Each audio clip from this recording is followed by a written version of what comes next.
Welcome to the debate. Today we're delving into a really critical question shaping our contemporary political landscape.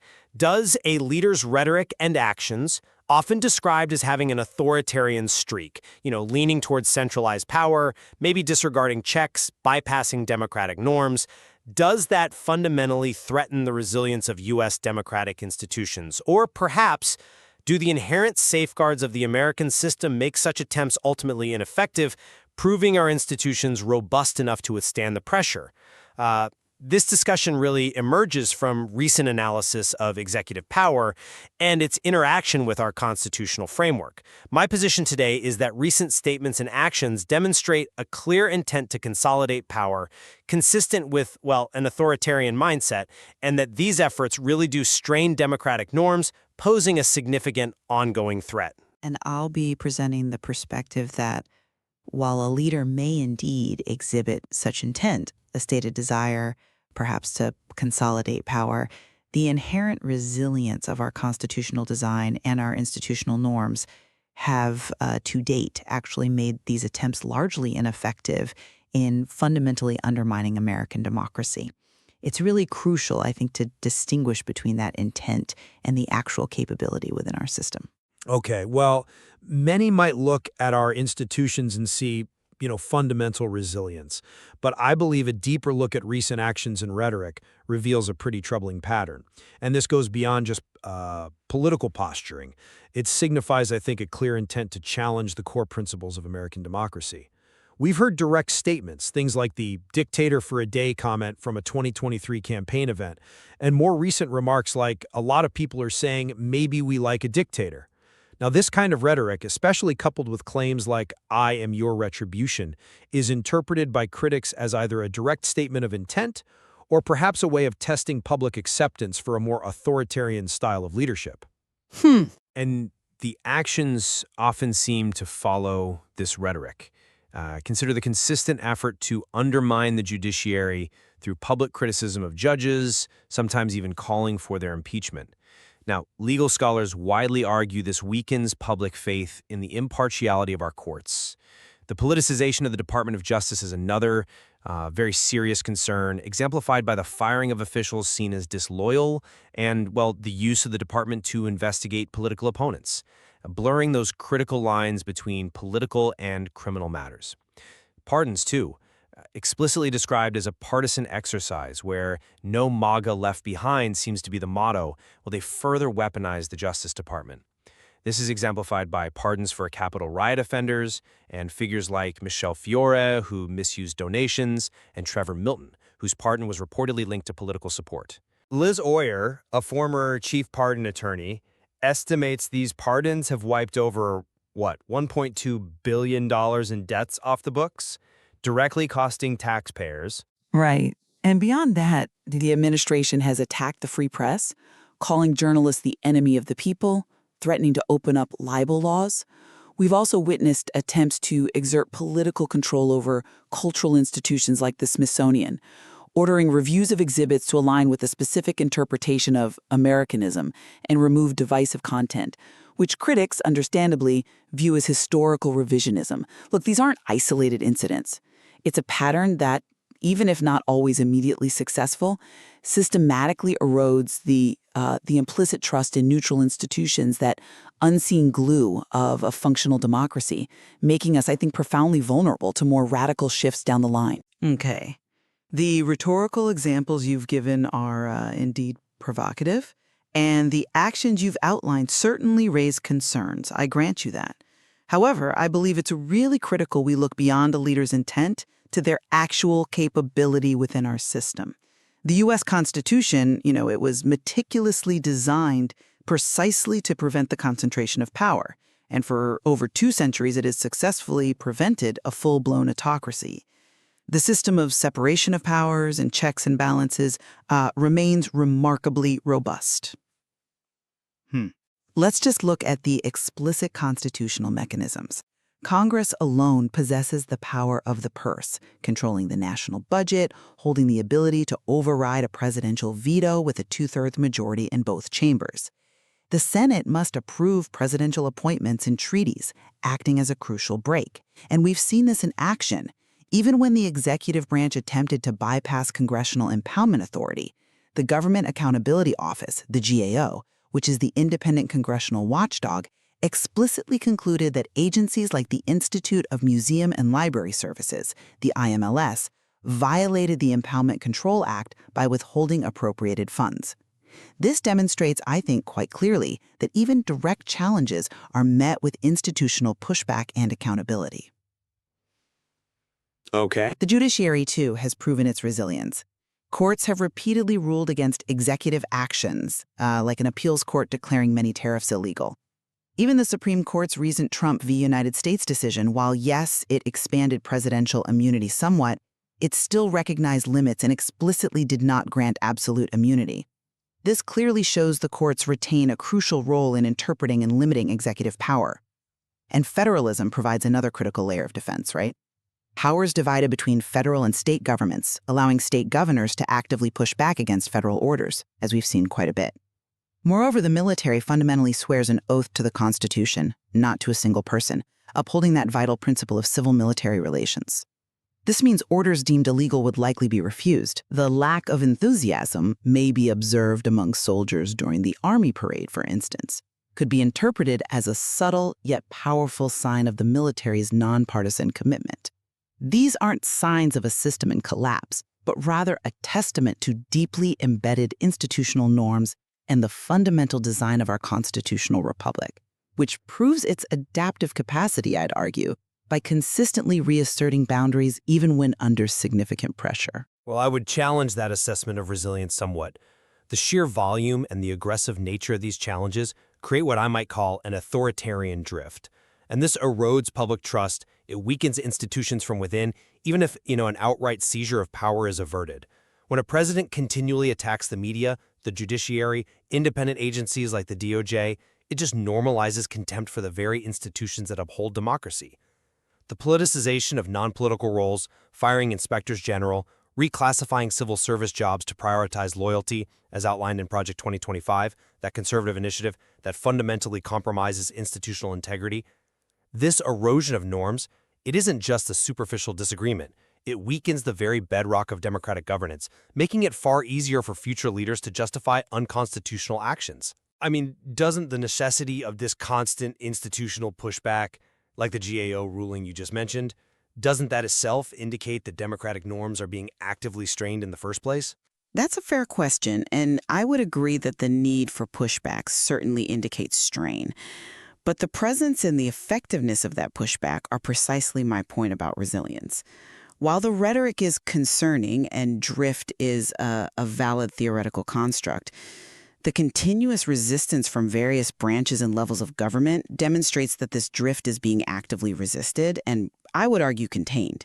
I mean, consider that many of the leader's most extreme campaign promises, like jailing his then rival Hillary Clinton, were simply not enacted, right?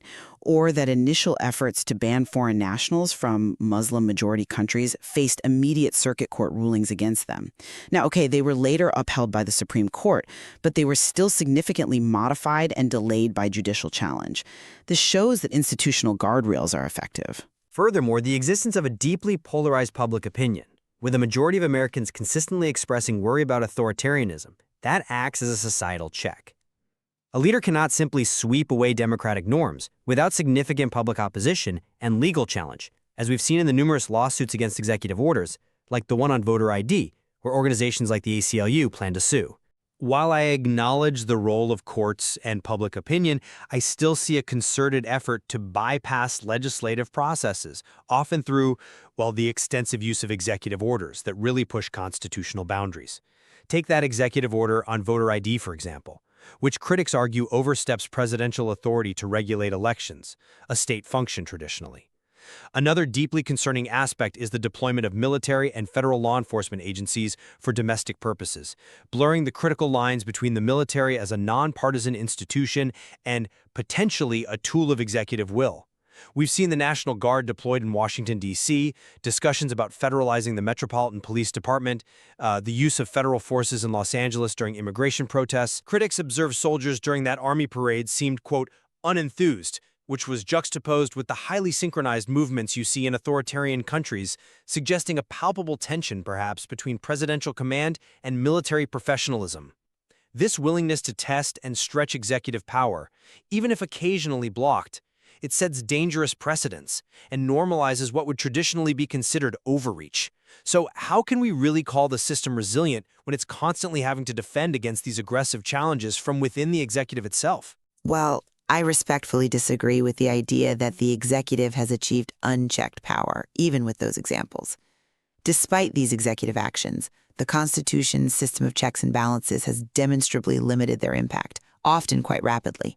For instance, while the president has deployed federal forces, court cases like Newsom v. Trump are actively challenging these very actions, potentially setting, as the analysis notes, additional limits on the administration's ability to deploy the military at home.